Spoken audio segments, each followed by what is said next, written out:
नमस्कार साथियों, मैं जितेंद्र सैनी हरि आदर्श एजुकेशन की तरफ से जो आज से ऑनलाइन क्लासेस स्टार्ट हो रही है उनके अंदर मैं बायोलॉजी को लेकर आपसे कुछ चर्चाएं करूंगा। हम आज 12th क्लास की बायोलॉजी की क्लास को कंटिन्यू करेंगे। उससे पहले मैं आपको 12th क्लास का कौन कौन से टेक्स्ट बुक यानी कि किताब में क्या पढ़ाया जाता है और कितने मार्क्स के उसके अंदर से क्वेश्चन आते हैं, कितने मार्क्स का प्रैक्टिकल एग्जाम होता है और कितने मार्क्स है जो सेंसलेस या स्कूल से भेज जाते हैं, उसके बारे में मैं थोड़ा डिटेल में आपको बताऊंगा ताकि आपके अंदर भी एक क्लेरिफाई हो जाए कि अपने को किस चीज से कौन सा पढ़ना है और कौन से मार्क्स अपने भेजे जाएंगे। तो चलिए शुरू करते हैं। अपने बात कर रहे हैं 12th क्लास बायोलॉजी की, जीव विज्ञान की। तो कुल अपने को पता है कि अपना जो भी पेपर होता है उसका कुल नंबर होते हैं 100, यानी कि टोटल मार्क्स होते हैं 100 नंबर के। इन 100 मार्क्स को डिवाइड किया गया है 3 पार्ट के अंदर। 3 पार्ट कौन कौन से देखें, एक तो होता है थ्योरेटिकल भाग यानी कि थ्योरी वाला पार्ट, और एक होता है प्रायोगिक यानी कि प्रैक्टिकल वाला भाग, और एक होता है सेंसलन भाग। सेंसलन मतलब कि स्कूल द्वारा आपके डिसिप्लिन को देखते हुए और स्कूल द्वारा जो भेजे जाने वाले मार्क्स होते हैं वो वाले। तो तीनों के बारे में डिस्कस करेंगे। तो टोटल 100 नंबर का पेपर है, उनमें से 56 मार्क्स होते हैं वो केवल किसके होते हैं, थ्योरेटिकल पार्ट से, यानी कि जो आप बुक से पढ़ोगे उसके 56 नंबर का पेपर आएगा। 30 मार्क्स का आपका प्रैक्टिकल एग्जाम होगा और 14 नंबर है जो आपके सेंसलेस से भेजे जाते हैं। तो इन तीनों को मिलाकर टोटल कितने होते हैं, 100 मार्क्स होते हैं। सबसे पहले हम डिस्कस करते हैं थ्योरी वाले भाग की या थ्योरेटिकल पार्ट की। थ्योरेटिकल भाग की मैं चर्चा करूं तो 56 नंबर का पेपर आता है। उसके अंदर जो भी बोर्ड का पेपर होता है उसके अंदर से क्वेश्चन आते हैं अपनी टेक्स्ट बुक से। टेक्स्ट बुक मतलब कि आपकी जो विषय की पुस्तक सरकार ने दी है। अपने चल रहा है इस बार आरबीएससी की, तो अपने आरबीएससी का जो पेपर है उसकी टेक्स्ट बुक यानी कि जो किताब आपको स्कूल में पढ़ाई जाएगी उसके अंदर से 56 नंबर का पेपर आएगा बोर्ड में, ठीक है।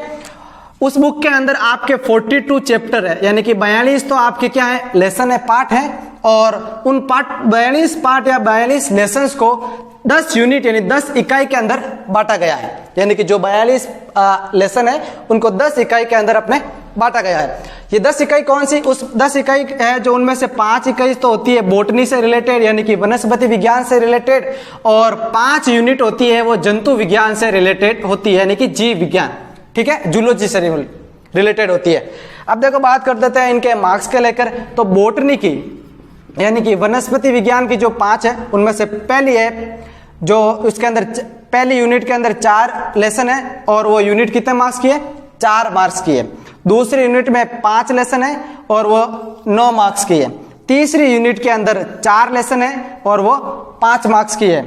और चौथी यूनिट के अंदर 3 लेसन है और वो भी 5 मार्क्स की है। और लास्ट 5वीं यूनिट है उसके अंदर 4 लेसन है और वो भी 5 मार्क्स की है। तो टोटल 56 में से बोटनी से 28 नंबर के क्वेश्चन आएंगे और 28 नंबर के क्वेश्चन भी किससे आएंगे, जूलॉजी से आएंगे। तो ये जो पहली 5 अपने यूनिट होती है बुक की स्टार्टिंग वो बोटनी से रिलेटेड होती है और वो 28 नंबर कैरी करती है और उसके अंदर लेसन्स होते हैं ये वाले, यानी कि मैक्सिमम बात करें तो लगभग 21 के आसपास लेसन होते हैं।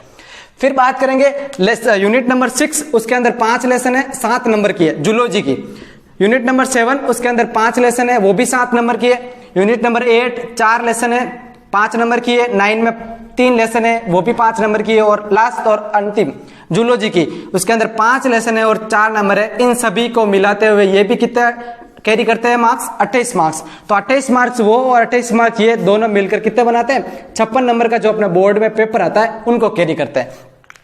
अब बात करते हैं कि ये जो बुक्स आपको पढ़ाई जाएगी बोर्ड के अंदर पेपर किस टाइप का आएगा। तो ये अपने देखो बोर्ड जो बोर्ड का माध्यमिक शिक्षा बोर्ड का परीक्षा पत्र आएगा उसका आपके पास मॉड्यूल मैंने बनाया है। आपके पास देखो बोर्ड का पेपर 4 खंडों में बटा हुआ आएगा। पहले खंड के अंदर 13 क्वेश्चन आएंगे 1-1 नंबर के, ठीक है, 13 क्वेश्चन आएंगे यानी कि 13 क्वेश्चन आएंगे और सभी 1-1 नंबर के आएंगे और वो 13 नंबर बनाएगा। दूसरे खंड के अंदर आपके पास आएंगे 11 क्वेश्चन 2-2 नंबर के, ठीक है, और वो 22 नंबर कैरी करेगा। तीसरे खंड के अंदर आएंगे आपके पास 3 क्वेश्चन 3-3 नंबर के और वो 9 नंबर को कैरी करेंगे। और जो खंड 4 है उसके अंदर भी 3 क्वेश्चन आएंगे और वो 4-4 नंबर के आएंगे मार्क्स के, और 12 नंबर वो यानी कि 12 नंबर को कैरी करेंगे। तो इस प्रकार आपके पेपर के अंदर टोटल 30% आएंगे और 56 अंक का बोर्ड का पेपर होगा।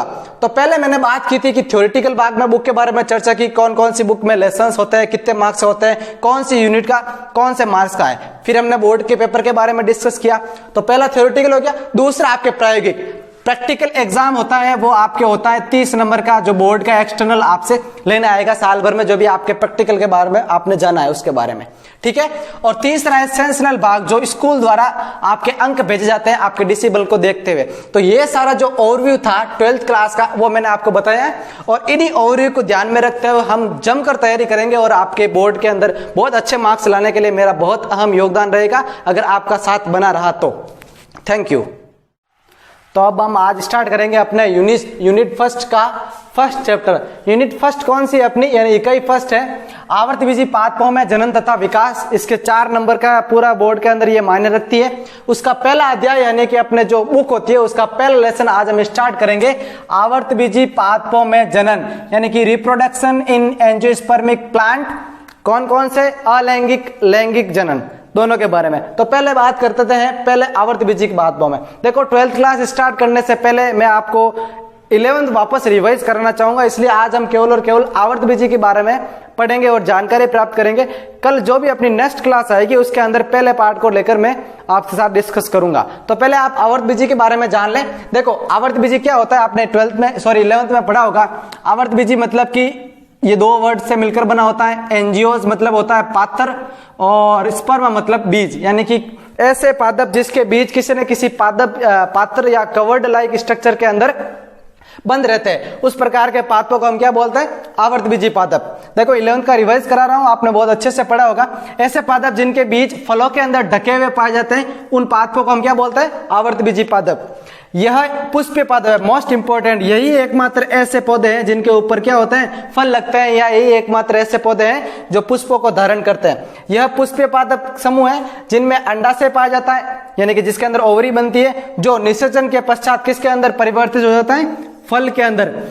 यानी कि ऐसे पादप जिसके अंदर पुष्पीय पादप अंडाशय का निर्माण, जिसके अंदर अंडाशय पाया जाता है और निषेचन के बाद वो फल में परिवर्तित हो जाता है। ये इसके कैरेक्टर्स की बात कर रहे हैं, लक्षण की। फिर बात करें तो इसका मुख्य पादप तना होता है वो द्विगुणित बीजारोपित होता है, इसे बोलते हैं डिप्लॉइड स्पोरोफाइट। मुख्य पादप तना द्विगुणित बीजाणुविद होता है, मतलब कि जो सुविकसित जड़ तंत्र यानी मूल तंत्र तथा प्रव तंत्र यानी तना तथा पत्तियों का विकास करता है, उसके अंदर विभेदित रहता है। देखो ये द्विगुणित बीजाणुविद अगुणित युग्मकोद्भिद क्या होता है, इसको मैं आज क्लियर कर लेता हूं। देखो पादपों के अंदर 2 अवस्थाएं पाई जाती है। एक पाई जाती है बीजाणुविद, ध्यान से समझना इसको। एक पाई जाती है बीजाणुविद अवस्था और एक अवस्था पाई जाती है युग्मकोद्भिद अवस्था। युग्मकोद्भिद अवस्था, ये थोड़ा सा ध्यान से समझे, आपको ये बहुत डीपली नॉलेज है। हमेशा याद रखना जो बीजाणुविद अवस्था होती है वो द्विगुणित होती है, यानी कि 2n होती है, डिप्लॉइड होती है। और हमेशा से ध्यान रखना कि जो युग्मकोद्भिद अवस्था होती है वो अगुणित यानी कि हैप्लॉइड होती है। बीजाणुविद का मतलब क्या है कि ये है जो क्या किसका निर्माण करेगी, बीजाणुओं का। किसका, बीजाणुओं का निर्माण करेगी। और यही बीजाणु मिलकर अपनी आगे की अवस्था क्या बनाएंगे, युग्मकोद्भिद अवस्था बनाएंगे। याद रखना बीजाणुविद अवस्था बीजाणुओं का निर्माण करती है, ठीक है। ये बीजाणु क्या होंगे, अगुणित होंगे। एक चक्कर चलता है, चक्कर मतलब कि एक दूसरे आपस में घेरे रूपी अवस्था में एक दूसरे पर निर्भर ही रहते हैं। 2 अवस्थाएं पाई जाती है, पहली बीजाणुविद, दूसरी युग्मकोद्भिद। बीजाणुविद अवस्था बीजाणुओं का निर्माण करती है, उसके बाद में युग्मकोद्भिद अवस्था आती है। युग्मकोद्भिद अवस्था क्या करती है, युग्मकों का निर्माण करती है। किसका, युग्मकों मतलब कि नर तथा मादा का। नर तथा मादा युग्मकों का निर्माण करेगी। यही नर तथा मादा युग्मक किसका निर्माण करेंगे, जाइगोट का। जाइगोट का निर्माण करेंगे। और ये जाइगोट क्या होता है, द्विगुणित होता है। और यही जाइगोट वापस आगे चलकर क्या बनेगा, बीजाणुविद अवस्था का निर्माण करेगा। तो मैं आपको क्या समझाना चाह रहा था कि मुख्य पादप द्विगुणित बीजाणुविद होता है, यानी कि पादपों के अंदर जो मुख्य पादप है आवर्तबीजी के अंदर इसके ऊपर निर्भर करेगा। यानी कि जो भी जड़ निकलेगी, जो भी तना निकलेगा, जो भी पत्तियां निकलेगी वो मुख्यतः इसके ऊपर ही निर्भर रहेगी। ये जो पीढ़ी पाई जाएगी वो ज्यादा लॉन्ग पीरियड तक, लंबे समय तक पाई जाएगी। युग्मकोद्भिद पीढ़ी होगी वो बहुत ही कम समय तक पाई जाएगी। इसलिए हम यहाँ पर बोलते हैं कि मुख्य पादप तना होगा वो द्विगुणित बीजाणुविद होता है, यानी कि इसके अंदर जो बीजाणुविद अवस्था होती है वो ज्यादा लंबे टाइम तक रखती है। जड़ तना वगैरह सबका निर्माण यही करती है, यानी कि अधिकांश यही रहती है बहुत ही कम समय तक। और यह बात करते हैं कि कुछ कोशिकाएं ही इस प्रकार की अवस्था को दर्शाती है और फटाक से वो युग्मकों का निर्माण कर देती है, नर और मादा, और फिर ये अर्धसूत्रीय विभाजन द्वारा जाइगोट का निर्माण करते हैं। जाइगोट वापस है फटाक से क्या बना देता है, बीजाणुपित अवस्था। तो पादप का क्या होता है कि मुख्य जीवन है जो इस अवस्था के ऊपर ही निर्भर करता है, क्योंकि ये अवस्था तो केवल जनन के दौरान ही बनती है। तो इसलिए हम बात करते हैं कि मुख्य पादप होता है वो द्विगुणित बीजाणुपित होता है, जो सुविकसित मूल तंत्र तथा परतंत्र में विभेदित रहता है। और इस प्रकार का जो तंत्र है इसे बोलते हैं डिप्लॉन्टिक लाइफ साइकिल, यानी कि डिप्लॉन्टिक जीवन चक्र होता है जो आवर्तबीजी दर्शाता है। तो मुख्य पादप तंत्र की बात आपको पता चल गई। और यही द्विगुणित बीजाणुपित क्या होता है कि स्वपोषी होता है, प्रकाश संश्लेषण की क्रिया करता है, ज्यादा समय लंबे समय तक विकसित रहता है। ये चीजें आपको दिमाग में रखनी है। 2 चीजें याद रखनी है हमेशा ही, बीजाणुपित मतलब कि द्विगुणित, युग्मकोद्भिद मतलब अगुणित।